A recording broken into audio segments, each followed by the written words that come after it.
Andriamanitry ny fahamarinana, fahazavana, fahamasinana, fanahy masina.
Medina ao anatinay fanahy masino, fenony hery sy ny ositra avy aminao zahay, fa azo hery zahay amin'ny filatsahanao ao aminay, ary tonga zanak'Andriamanitra izahay rehefa mandray anao.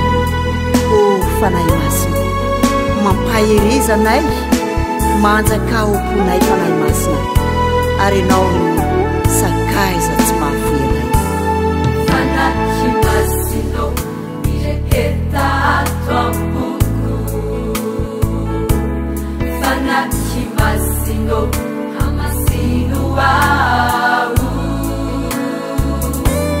Fanahy masino, hazavana entiko.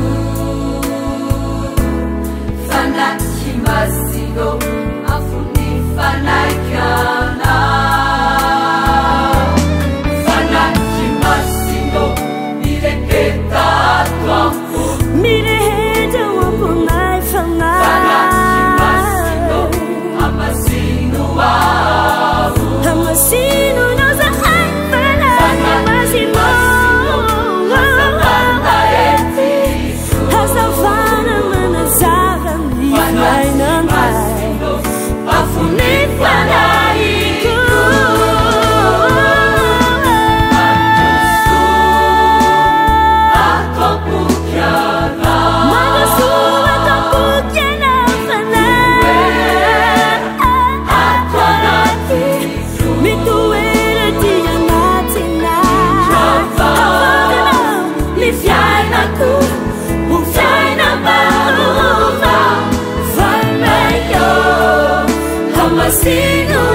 misaotra fanahy masina mankasitraka fanahy masina amen